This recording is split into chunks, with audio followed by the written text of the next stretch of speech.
Greetings, beautiful people. Welcome to the Maker's Mindset, a space where we get into the creative process of different artists in their different disciplines. Today we have amazing animators in the room from Creature Studio going to tell us about the behind the screens of animation in Kampala, Uganda. So welcome, guys. Feel at home. Motive is home. Yeah, motive is we made sure to get the chairs right. So let's just get it clear. Who are you? You know, and I want to switch it up. So we're in Uganda. So we're going to do like your clan and your favorite food. Yeah. So Tim. So I'm mixed. My Ugandan side, I'm a Mutoro. Ooh. My Mpako is at Woki. And my favorite fruit changes time to time, but you can never go wrong with a chapati. Yeah. Okay, that's nice. At Woki. At Woki, yeah. At Woki. Okay, I'm Jemimah and Tim. I'm an Itisud from the east. My clan it's called Imalera. Yeah, and then my favorite food, I think I'd just say chicken. I really love chicken. So animation is something that, well, I haven't seen much of. I don't know much about. Like I grew up on Disney watching, you know, Phineas and Ferb and all of that. First of all, is that all that there is to animation? What is animation? Well, simply put, animation is an illusion. There are just many, like a movie, there are many pictures and they shuffle in front of you very fast and you think something is moving, but it's not. They're just many pictures. So in animation, rather than taking pictures of real people, we have drawings, we have models, we have simulations, so many things to make that moving image. So we call them frames. Yeah, same as movies. That's very interesting. It's an illusion. Cool. Have you always, known that this is what you want to get into, Jemimah? No, actually no. I've not always known until S6 is when the idea came. But before that it was the usual that everyone is dreaming to be a doctor, an accountant because my mom was an accountant and I really admired her. And I would say I wasn't even sure actually, really, because it kept changing. And then in S6, I remember I used to love computer studies a lot. So my computer studies teacher told me that you can actually do animation. And I feel like that's what I left with that year. Like when he told me that and the fact that I really loved watching animated movies and stuff. So he implanted a seed in me that you can actually do it as a career. So after that, I was curious and I was like, okay, where can I do this from? And yeah, that was how the idea came for me. So then how did you get into it? You went to school, you taught yourself? Yeah, so in S6 vacation, I remember there was a guy from my school. For him, he wanted to do interior design. So he learned of Artfield. I don't know if you know Artfield. It's a design school. Yeah, so I don't know how he found out about them, but when he saw that they also have animation and he remembered that I was also looking to do animation, he called me and he told me about it. So I told my parents. Of course, at first they didn't really like the idea, but yeah, so I joined Artfield and that's where I studied animation from. Is that the same story for you, Tim? Well, the IT lab is definitely a place to start. So we were doing PowerPoint and I said, yo, I can make something move across the screen. And I thought about it, why don't I become an animator? And at the time, same thing, Artfield, they had this boot camp for kids. It was called the Animation Clinic at the time. So during my vac, I went for it. And when I sat there, I said, yo, this is what I want to do. And I even wanted to take it further. I actually wanted to go into game design, but the nearest available thing at the time was animation. Yeah. So it started off from there. Then when it came to university, time to make the choice, I told my parents what I want to do. But they were not comfortable because they said, hey, is this going to work out? And says, maybe you should first go do a regular degree and then you come back and do animation after, if it's what you really want. And I said, that's cool, but that'll take a long time. I'm not going to be young forever. So I said, okay, how about this? What if I do 2 courses at once? So like 2 courses at once? So then I was like, yeah, I can do one during the day and one during the evening. Are you serious? Like, yeah, because one I'll be having fun, one I'll be actually studying. So during the day I was at Artfield, and in the evening I was at Makerere doing journalism. Oh, yeah. I'm doing journalism. Hey! Yeah, I'm doing journalism. So you still have a chance, you can join us. Yeah, I mean, it just looks like you guys stare at the screens for so long. I can only imagine, because you said, now let's say if I'm a cartoon and let's say it's just the movement of doing this. So you have to draw this and then this and then this, right? Is that how the... That's the basis of it, but you don't always have to draw, because we can make like puppets, because that's what I do. I make the puppets, so you just have to move the puppet, and the software will take a picture for you, take a picture for you. Yeah, so you don't have to draw, but the more traditional way is drawing every frame. Yeah. Okay, that's interesting. And was you both loved it, right? But I can only imagine it takes more than love because of how, the stigma against it. Well, not stigma, but people misunderstand. Like the concerns your parents had, you had to now do 2 courses. So were your expectations of animation met? I would say things turned out way better than I thought they would. And I would say one good thing was my parents really supported me so much.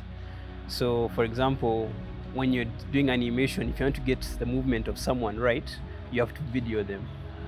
So I would come home and my mom would actually help me. She would video me, and then I would use that to do my assignments and stuff. So I would say everything turned out better than I had hoped, way better. It surpassed my expectations, and I'm really grateful. That's nice. Congratulations. Not many people have, so many artists have like a sob story, especially when it comes to parental support. So that's good, that you had that. Was it the same for you, Jemimah? Your expectations versus reality? Okay, when we talk about parents, the first time my dad didn't support the idea, he just kept wondering, like, what is this? Yeah, but my mom believed that it's what I really wanted to do, and so I think that's the first time like I really had a serious conversation with my mom, and she asked me, is it what you really want to do? And I was like, yeah. So I remember asking my brother, and he also gave me a go. I felt like I had 2 people having my back. So then I went ahead and did it, even though at first my dad didn't support, but later on I think he saw like things were making sense, and yeah, he jumped on to support, and yeah. But the expectations, have they been met? Now I think, yeah. At first it was like you're at school learning all these things, but when you look at when you look at the industry back then, it was like, am I really going to put this into use after this? It was not so clear, but it feels much clearer now, especially after joining Creatures. We've done a lot of work. We've done so many cool projects. We've done really a lot. It feels... Projects like? Oh. There's one burning one, but I'll keep quiet. Yeah, okay. The first groundbreaking one was a Color Band that ate my homework. Yeah, when we did a Color Band that ate my homework, it kind of drew attention to Creatures. Like, who are these people? These guys are Ugandan. They're making this cool stuff. And in Uganda, earlier on you said we grew up watching Disney and stuff, and it was all these cool things are made from outside, not in Uganda, but people saw it and they were really amazed. And yeah, I think that's one project. The other one now I'll say is Kunda and Friends. We're working on a kids show, and I'm really loving it actually. Yeah, because we're doing this for kids, and seeing feedback from people and their like parents, how their kids love it, it just feels really good that you're doing something that's being appreciated. Yeah. That's nice. That's lovely. So, in the animation process, right? Do you have control over the stories, or you guys are just the ones who draw the cartoons? Like, why the Kalabanda ate my homework while Kizazi Moto? Like, why those stories? So it varies from project to project depending on the client, and sometimes the client is yourself. So a Calaban Ate My Homework was Raymond and Robin's story. They wanted to tell a story, and if you've seen it, you'll know what it's about, and it's something many people can relate to. So when we came on board, we were doing their story, but it also became our story because we got invested and we could also relate to it. And then to keep the company afloat, we also do client work, explainer videos, like how to do this. Like you've seen kind of some of those Jumia things, how to order, kind of thing like that. So we didn't do one for Jumia, but we did for others. And but also us ourselves, I actually have a passion project with Jemimah. It's called Guavaville. Yeah, it's about guavas who are alive, guava fruits. So yeah, so it depends. So right now we're doing Kunda and Friends. It's a client, and Kizazi Moto was directed by Raymond, but it was Disney that wanted to tell African stories. So it varies, and depending on what it is, how much control you have changes. Yeah. Do you guys feel, I see you guys as like, and everybody at Creatures as like pioneers, right? Do you have this responsibility to sort of, like you said, tell the African story? Yeah, very much so, because no one's going to do it for us. Or if they do it for us, they might not do it with the way we would do it, with that soul and stuff. So like right now, Kunda and Friends, the couple lives in the UK, but we're doing it here in Uganda. And we're doing an episode, and this was bath time, kids having a bath. And we were like, there's no way we're not including a jerry can in that bathroom. That's how we do it here in Africa. There are water shortages, just put a jerry can in that bathroom. So we do have a responsibility, because most people would just go ahead, make that pristine bathroom, you know. It might not limit to the character's skin color, but other things. Yeah, maybe a Rolex stand, what, things like that. Requires a lot of thought to like the images that you're putting. So what has your experience been so far? Like in 5 words? In 5 words? Huh. Ooh. I would say it's a lot of finding out, realizing how much you don't know. That's what the experience has been. Because like the first time we interacted with Raymond, I had freshly graduated and I thought I knew what I was doing. Then he showed me what he was doing and I said, oh, I don't know what I'm doing. And then the same thing, when we started working on this Disney project, we got exposed to working with other people. Then I realized I don't know what I'm doing, so I have to keep learning and learning and learning and learning, and it's a journey. Yeah. Would you say that this field is, you know, a male-dominated field? I would say in Africa, maybe, but out there, no. There's some very powerful stories. They're told by ladies, and even animated. Even my particular specialization, there are an alarming number of ladies. So yeah, it's not dominated. What's your particular specialization? So I'm a technical artist, and primarily I'm a rigger. So a rigger is one who makes the puppet, the thing that moves, right? So I used to in the beginning, when I watch a tutorial on how to do something, it's a male voice. But now more and more when I'm watching how to do something, I see a female voice and I'm like, wow, this is so amazing. And they're actually challenging the men. I would say they're on par. Kudos to you, Jemimah. I hope you're challenging them. Because when I passed by the studio, obviously, majority of the people there were men. And I was just curious to know, what is your experience as a lady in that industry? If there's any difference. If there's no difference, it's really kawa. There's not much difference really, because the expectations are the same. Yeah. It's equal, because at the end of the day, when you watch a film, an animated film, it doesn't really matter if it's a lady who animated it or it's a man. If it's good, it's really good. Yeah. So about the male dominating the animation industry, maybe not really. Okay, but the truth is we are few female animators. When we were working on Hada Boy, the Kizazi Moto film, I think we were about in the animation department, we're probably like 4, and all the rest are guys. Yeah. But the expectation was exactly that was demanded or called for was the same, and you had to work yourself, dash us. yes, Yeah. exactly, as the main, and the standard that was wanted was the same. You want to play an animated film and everything should look like it was really done by one person, but so many animators did different shots, and it was put together, so the standard is the same expectation from both. So my experience is not really different.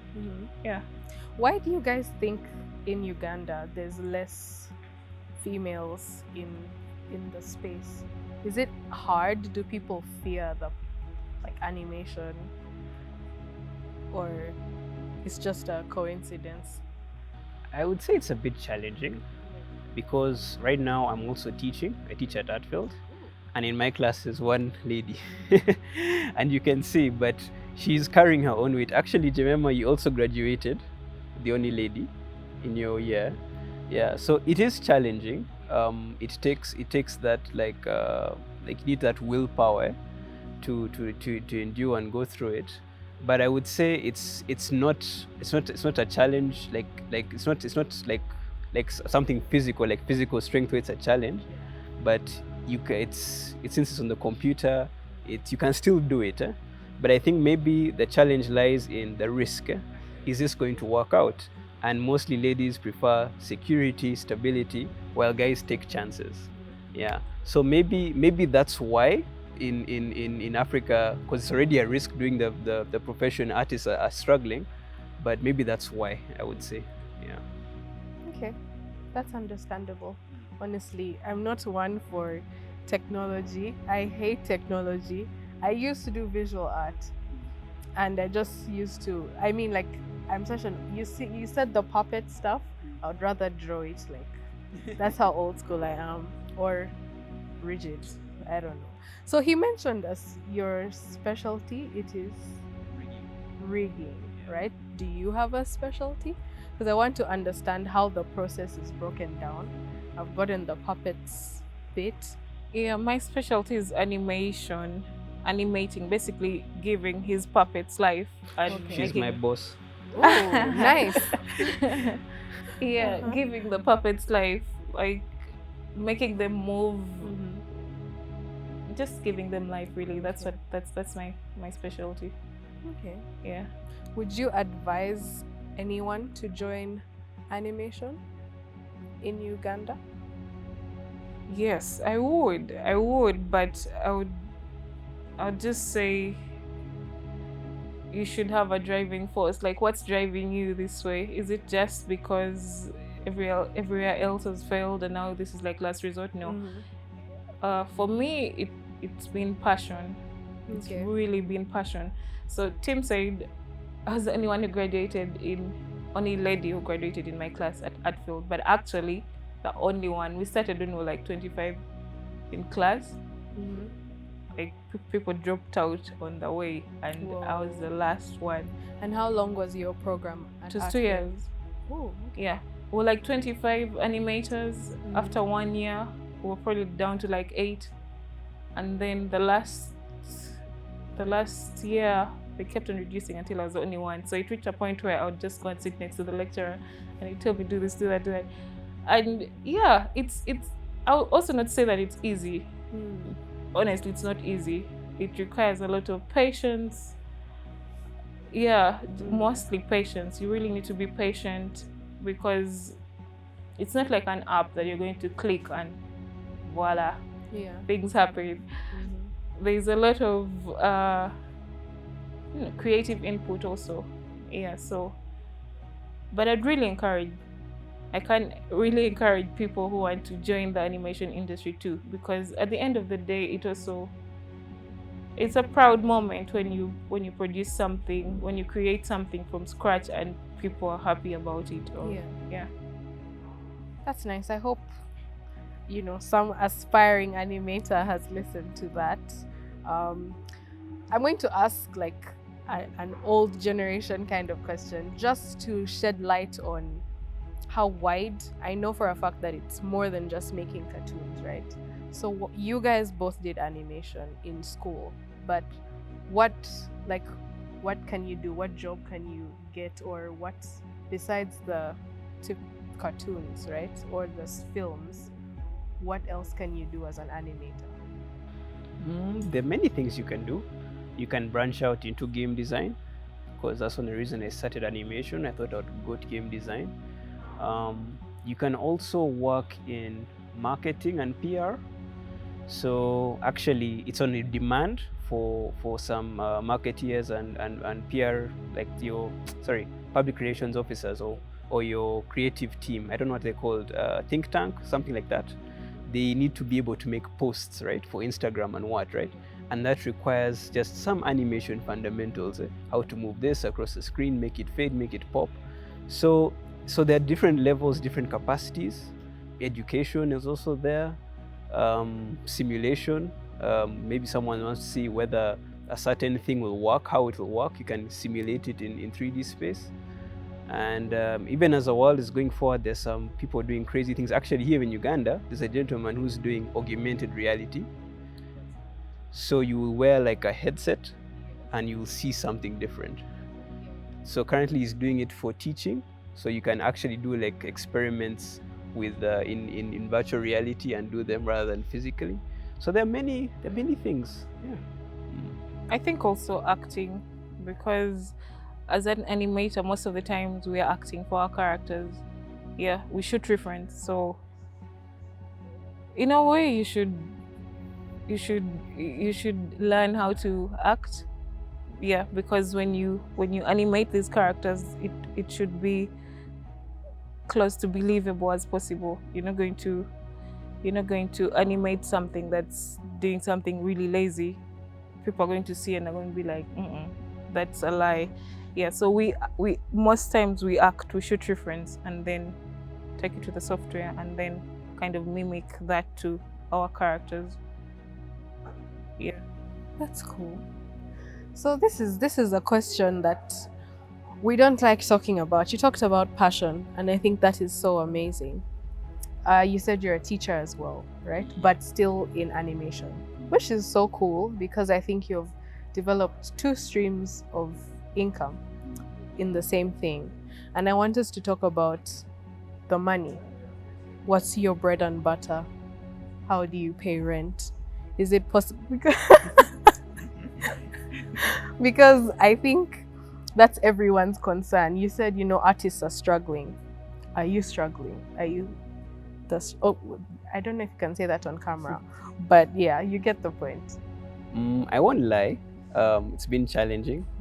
Actually, if you ask anyone at Creatures, those who were there when we started, we were in Raymond's garage, like his mom and dad's garage, and we would go there, and I would leave home wearing shorts, and I said, I'm going to work. My mom was like, what do you mean you're going to work? I'm going to work. I'm going to Raymond's house. We're going to animate. Are you serious? Like, yeah, every day. Yeah, okay. So I would go. Then we'd even eat like rice samosas. We really hustled. And at some point, it was just a passion driving us. We didn't have anything. But slowly things got better. They're not the best, but they got better. And they will get better. Because we've survived 8 years now. Some animation studios in Uganda have not survived, but we've survived 8 years. So yeah, it's going to get better. It's not the best, like all artists will tell you, but it's going to get better. At least you don't have to worry about rent. So Jemimah, do you do animation full time, or do you have another day job? Currently, full time really is animation. Yeah, but just like Tim, there's a time I also took on art field, like lecturing, animation. Yeah, that like a part time. Yeah, but full time really it's animation. It's nice to hear. So you're not struggling. You're not struggling. And I really want us to kill that narrative of a struggling artist. Yeah, so for our parents, usually that's the worry with family. It's like, where's the financial security in this thing? Actually, interestingly, if we look back at COVID, we kind of had a lot of financial security because we could work remotely, right? So some other professions actually got pay cuts, but we didn't. And there was also a huge demand because you couldn't get people physically on sets. You couldn't physically market. Everything was digital. So I actually got a spike of work during COVID. So as long as the power is on and the internet is on, you do have some financial security. Yeah. That's cool. That's nice. And I also would like to imagine that we're thinking, you had a collaboration with Disney. That's so cool. We're thinking out, not limited to boundaries of Uganda. We are a bit behind, but what do you think is the difference between, the Ugandan animation scene and the global animation scene, and how can we tap into both, environments? The difference, okay, the first one maybe is it comes from our society or community that people still don't believe that animation or these cartoons can be taken as a career, or like you tell someone you're doing animation and like, what's that? And yeah, it's still not taken seriously as it is outside there. And then another thing maybe is that we need to really accept to continue learning and to do better, because most times when something really a good animated film or comes out of Uganda or Africa, it's so hard for people to believe. They find it's really hard for them to believe, because what they're used to seeing on local TV or what, it's some I don't know how to describe it, but most of the animations that we've seen that come out of Uganda, or it's usually not that great, honestly. It's not that great. It's like weak. Yeah. So when they see something really good, it's hard to believe that it's coming from Uganda. Yeah, so people should animators in Uganda should accept and continue to learn and produce some good stuff. Because outside there they really do good stuff, and yeah, I don't know. I think That's very true, though. I agree as a viewer. And I really applaud, especially, well, with all of them, the Kalabanda Ate My Homework and Kizazi Moto, yeah, how you have been able to compete with the global standard, because the facts are the standards here are a bit low. Yeah, and I think it's up to, I'm going to say us, hopefully I'm an animator by association, it's up to us to sort of raise that bar and create that awareness in everything, the financial viability, but also the quality of what we're producing. Yeah, so Tim, do you agree with her? Do you have something to add in regards to? Yeah, okay. I agree with her wholeheartedly. One issue we have here, people don't subscribe or like. They don't give that. They don't let the algorithm do its thing. They watch something and move on. You might someone maybe has watched all of Kansime's videos, but they've never subscribed. Yeah. So we do need that support from people. And but regarding the artists themselves, one key difference I would say between us and them, maybe it's a similarity, but one thing I've seen here and one thing our lecturers told us was that when you're starting out, you have to be a generalist. So a generalist is someone who can do almost everything. Yes. Because the clients here might not pay that much, and they might want everything. So you have to be able to accommodate that everything. Yeah. So you need to be able to the whole pipeline of animation, from the storyboarding to the script writing to the rigging to the animating, the texturing, the rendering. You need to be able to do all of that in the beginning. Yeah. In the beginning. And even just basic video editing can also save you, because while you're waiting for that big break, that big gig to stay afloat, you will have to maybe edit a wedding video to get that rent. So don't say no to that work. You will end up use it to build your skills. Add a touch of something to that wedding video. Maybe petals flying across, and they're like, "Wow, you're really good. You're worth the money." No. And then eventually you'll make that break. Yeah. I like that. So like nurturing people to appreciate it. That's very clever. But also, there's a point you'll get to and you'll start saying, no, I'm not doing wedding videos anymore. Yeah. So it's a growth step. So don't go to 0 to 100 straight, I'm going to be a Disney animator. No, you have to start with those wedding videos. Yeah.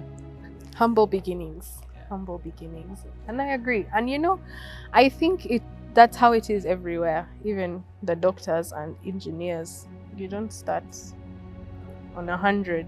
There's a process of growth and learning. And what has really stood out for me from you guys is your emphasis on always learning.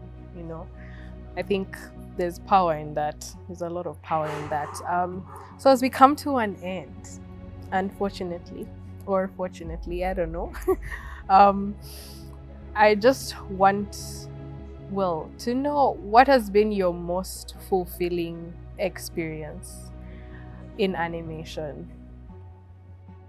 For me, it's mostly impacting others. When I go back to what I said about Kunda and Friends, so when we first premiered Kunda, it was premiered in London by the client.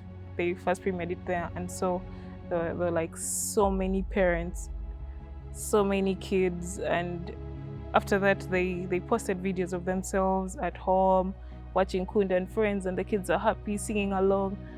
It just feels so good. It feels really good that a child out there is impacted. They're relating to the characters that we've animated. And yeah, we spent countless hours here animating, and you don't know if guys are going to like it, but seeing that the kids are liking it, it's just really fulfilling. It feels good. Yeah. What you've said, I know this was the last, but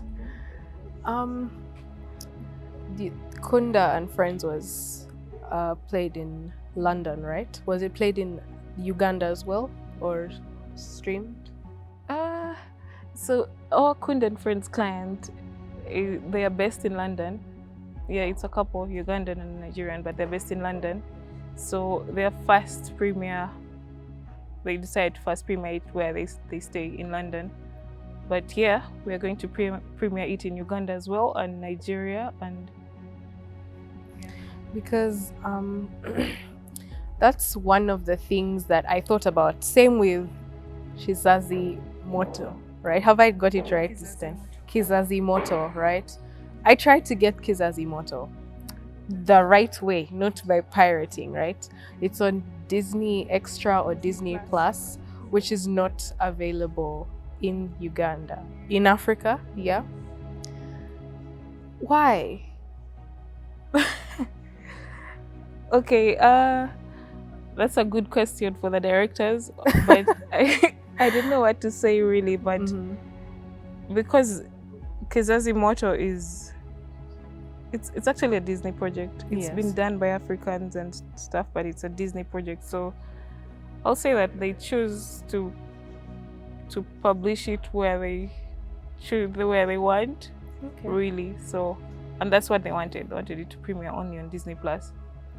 So, yeah, because it's technically it's a Disney's project. Yeah. Yeah, even though we did it, it was funded by Disney. It's theirs, yeah. I totally understand that, but you know, it's just like, I mean, it's an African story. I think Africans should be the first consumers, but that's now on like the funders and the business side of it. But that's just to pick your mind. And you said you're working on passion projects. It would be so amazing to see these high quality um, great cartoons or animations on Bouquet Day, on NTV, on, you know, where we Africans can access them. Because I know to a certain extent there's the client's final say, you know. But as African content creators, for that kid who doesn't even know what Netflix is yet, because we aren't there yet, yeah, who has Ondil, you know, like maybe TV West or Bouquet Day. I don't know if this is unpaid advertisement. For I can imagine the impact that would have for them to see it. But nonetheless, great stuff you guys are doing. Great stuff you guys are doing. And thank you for sharing at the Maker's Mindset. I hope the people, like Tim had said, like, subscribe, and share African content. Yes, thank you.